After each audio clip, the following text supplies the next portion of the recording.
Hello students, how are you? Welcome to the Hindi class.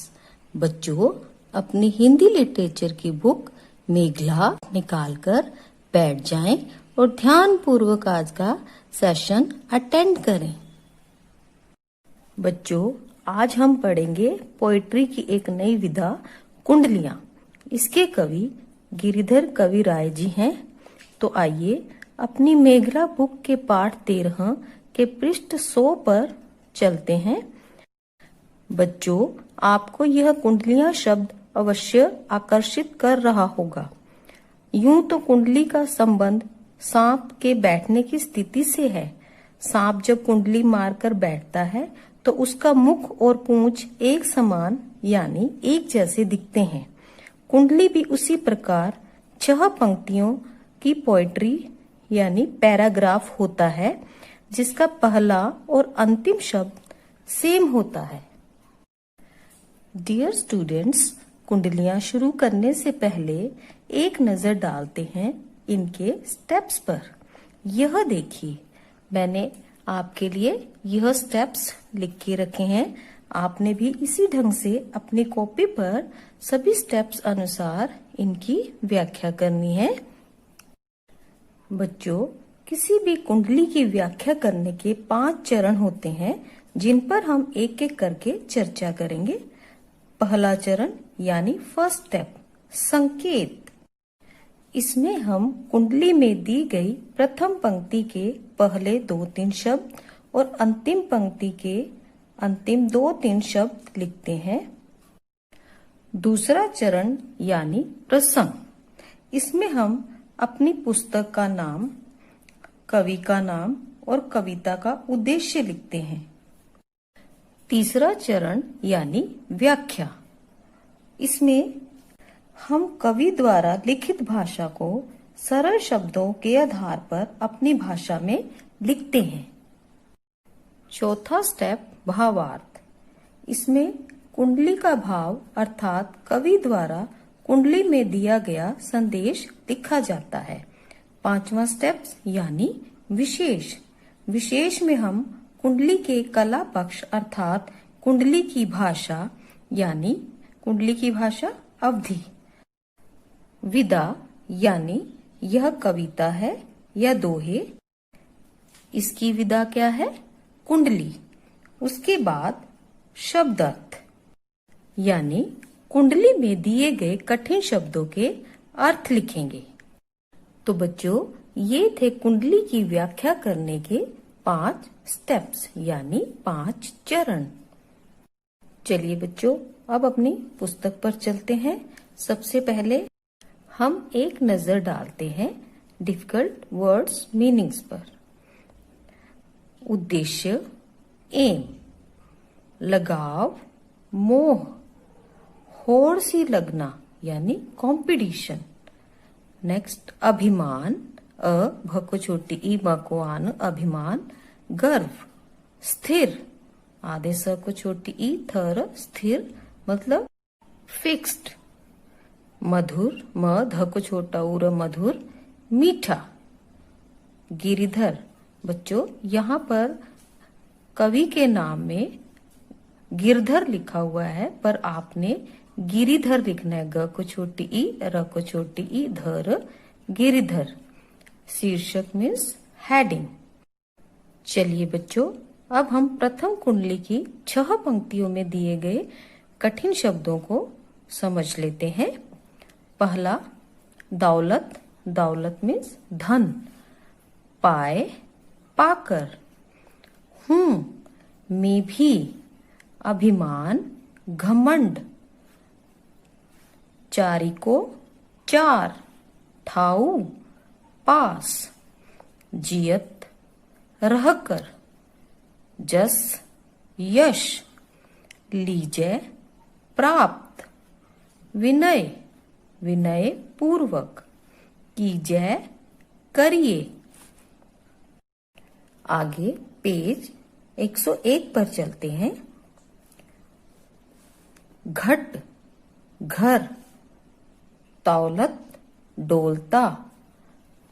पाहुन, मेहमान। चारी, 4। बच्चों, प्रथम कुंडली की व्याख्या करने से पहले आप कॉपी पर प्रथम स्टेप लिखेंगे, यानी संकेत। सकुअंग ककुएत संकेत। इसमें प्रथम कुंडली के 2-3 शब्द जैसे दौलत पाए न डैश डैश डालकर अंतिम पंक्ति के 2-3 शब्द सबही के दौलत पूर्ण विराम लिखेंगे। उसके बाद दूसरा स्टेप प्रसंग पके पैर में पदीन सकुअंग ग प्रसंग। इसमें हम सबसे पहले लिखेंगे प्रस्तुत कुंडली हमारी हिंदी की पाठ्य पुस्तक मेघला। मेघला को हम कोमा में लिखेंगे और हाईलाइट करेंगे। भाग 6 में संकलित पाठ कुंडलियों। कुंडलियों को भी हम कोमा में लिखेंगे और हाईलाइट करेंगे, में से ली गई है। इसके कवि श्री गिरधर कवि राय जी हैं। कवि का नाम भी हम कोमा में डालकर उसे हाईलाइट करेंगे। इसमें कवि ने मनुष्य को धन दौलत पाकर अभिमान न करने की शिक्षा दी है। बच्चों, आपको मैं यहाँ बता दूं कि हर कुंडली का जो भाव है वह अलग है। प्रसंग में आपने प्रथम 2 पंक्तियां सेम लिखनी है, यानी पुस्तक का नाम, पाठ का नाम और इसके कवि का नाम सेम रहेंगे। और जो तीसरी पंक्ति है, जो कुंडली का भाव होता है, वह बदल जाएगा। वह आपने कुंडलियों के अनुसार ही लिखना है। तीसरा स्टेप व्याख्या। आधा व यकुआ आधा ख यकुआ व्याख्या। इसकी शुरुआत करते समय हम प्रथम पंक्ति में लिखेंगे, इसमें कवि गिरिधर राय जी कहते हैं। चलिए बच्चों, अब हम अपनी पुस्तक पर चलते हैं। अब मैं कुंडली की प्रथम पंक्तियां पढ़ रही हूँ। दौलत पाए न कीजिए सपने हु अभिमान, चंचल जल दिन चारि को ठाऊ न रहत निदान। इन पंक्तियों में कवि गिरधर जी कहते हैं, दौलत पाकर सपने में भी घमंड नहीं करना चाहिए, क्योंकि यह धन बहते जल की तरह चंचल होता है, जो 2-4 दिन ही एक जगह ठहरता है और फिर आगे बढ़ता जाता है। अगली पंक्तियां देखिए। ठाऊ न रहत निदान, जियत जग में जस लीजे, मीठे वचन सुनाए, विनय सबही की कीजे।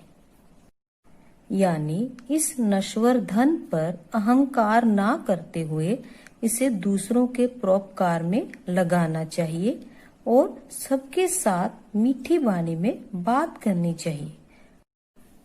चलिए अब पेज 101 पर अगली पंक्तियां पढ़ते हैं।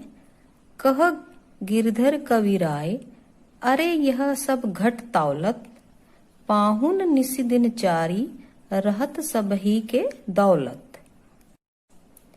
इन पंक्तियों में गिरिधर कवि राय जी कहते हैं, यह धन तो घर घर डोलता फिरता है, अर्थात एक अतिथि की भांति केवल 4 दिन तक मेहमान बनकर एक जगह टिकता है। भाव यह है कि मनुष्य को धन जैसी नश्वर वस्तु पर अहंकार करने की बजाय मानव हित कार्यों में लगाकर यश बटोरना चाहिए।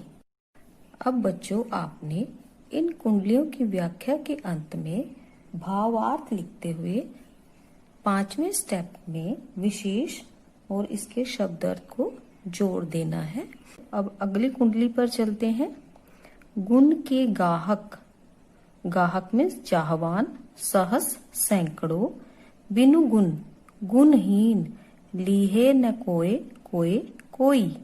जैसे कागा कोकिला, कागा कुआ, कोकिला कोयल। शब्द आवाज, सुने सब कोय। अगली पंक्ति, शब्द सुने सब कोय, कोकिला सबे सुहावन, सुहावन अच्छी लगती है। दो दोनों, को एक रंग, एक रंग। काग सब भय अपावन, अपावन अपवित्र। कह गिरिधर कवि राय सुनो, हो ठाकुर मन के, ठाकुर मन के हे मानव। बिनु गुण लीहे न कोय, सहस नर गाहक गुण के। बच्चों, इस कुंडली के संकेत को लिखते समय आपने ठीक उसी तरह प्रथम पंक्ति के पहले 3-4 शब्द गुण के गाहक डैश डैश लिखते हुए छठी पंक्ति के अंतिम 3-4 शब्द लिख देने हैं गाहक गुण के। तो बच्चों, आप देख रहे हैं कि प्रथम पंक्ति के प्रथम शब्द और अंतिम पंक्ति के अंतिम शब्द जो है आपस में मिलते हुए दिखाई दे रहे हैं। यही इन कुंडलियों की विशेषता होती है। और अब इस कुंडली के दूसरे चरण में प्रसंग लिखते हुए हम लिखेंगे प्रस्तुत कुंडली हमारी हिंदी की पाठ्य पुस्तक मेघला भाग 6 में संकलित पाठ कुंडलियों में से ली गई हैं।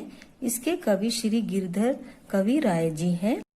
इस कुंडली में कवि ने मीठी वाणी की विशेषता का वर्णन किया है। तो अब इस कुंडली की व्याख्या करते हैं। गुण के गाहक सहस नर, बिनु गुण लीहे न कोय, जैसे कागा कोकिला, शब्द सुने सब कोय। इसमें कवि कहते हैं कि संसार में गुणहीन व्यक्तियों को कोई पसंद नहीं करता, जबकि गुणवान को पसंद करने वाले बहुत लोग होते हैं। कवि अपनी बात को उदाहरण द्वारा स्पष्ट करते हुए कहते हैं, शब्द सुने सब कोय, कोकिला सबे सुहावन, दोऊ को इक रंग, काग सबे भय अपावन। जैसे कोआ और कोयल देखने में एक जैसे लगते हैं, दोनों का रंग काला होता है, दोनों का आकार भी एक जैसा होता है, लेकिन सभी लोग कोयल को उसकी मीठी वाणी के कारण पसंद करते हैं, जबकि कोए को अपावन कहकर उड़ा दिया जाता है। अगली पंक्तियां देखिए। कह गिरिधर कविराय, सुनो हो ठाकुर मन के, बिनु गुण लीहे न कोय, सहस नर गाहक गुण के। इसमें कवि मनुष्य को संबोधित करते हुए कहते हैं कि हे मनुष्य, सदैव याद रखना, गुणहीन को चाहने वाला कोई नहीं होता, जबकि गुणी को चाहने वाले, पसंद करने वाले हजारों होते हैं। इस कुंडली का भाव यह है कि मनुष्य को गुणवान बनना चाहिए। चलिए बच्चों, अगली कुंडली की तरफ बढ़ते हैं। बिना विचारे जो करे, सो पाछे पछिताए, पछिताए पछताना। काम बिगारे, बिगारे बिगड़, आपनो अपना, जग में संसार में, होत हसाए, हसाए हंसी। जग में होत हसाए, चित्त में, चित्त मन में, चैन न पावे, चैन शांति नहीं पाता। खान पान सन्मान, सन्मान सम्मान। राग रंग मनोरंजन, मन ही न भावे, मन में अच्छा नहीं लगता। कह गिरधर कविराय, दुख कछु टरत न टारै, टाले नहीं टलता। खटकत खटकता है, जीह माही मन में, कियो जो बिना विचारै, विचारै विचार किए बिना। इस कुंडली में कवि ने बिना सोचे समझे किए गए काम के कारण उत्पन्न होने वाली हानि का वर्णन किया है। चलिए अब व्याख्या पर चलते हैं। बिना विचारे जो करे, सो पाछे पछिताए। काम बिगारे आपनो, जग में होत हसाए। इसमें कवि कहते हैं, जो लोग बिना सोचे समझे काम करते हैं, उन्हें बाद में पछताना पड़ता है, क्योंकि बिना सोचे समझे किया गया काम हमेशा बिगड़ जाता है और उस बिगड़े हुए काम के कारण संसार हम पर हंसता है, मतलब हमारा मजाक उड़ाता है। आगे चलिए। जग में होत हसाए, चित में चैन न पावे। खान पान सन्मान, राग रंग मन ही न भावे। जब मनुष्य का मजाक उड़ाया जाता है तब उसका मन बेचैन हो जाता है। उसको उस अवस्था में खाना पीना, मान सम्मान और मनोरंजन आदि कुछ भी मन को अच्छा नहीं लगता। कह गिरधर कविराय, दुख कछु टरत न टारै। खटकत है जिय माही, कियो जो बिना विचारै। इसमें कवि कहते हैं कि ऐसी अवस्था में दुख इतना बढ़ जाता है कि किसी भी उपाय से टाले नहीं टलता और मनुष्य के मन में हमेशा यह काम खटकता रहता है, अर्थात वह काम बुरा लगता रहता है जो बिना सोचे किया जाता है। इस कुंडली का भाव यह है कि मनुष्य को कोई भी कार्य बिना सोचे समझे नहीं करना चाहिए। तो बच्चों, आज हमने काव्य की नई विधा कुंडलियों की व्याख्या को उसके सभी स्टेप सहित करना सीखा। अब आपने इन सभी कुंडलियों को सप्रसंग सहित अपनी कॉपी पर लिखना है और याद करना है। हम अगली कक्षा में इस पाठ की बैक एक्सरसाइज पर चर्चा करेंगे।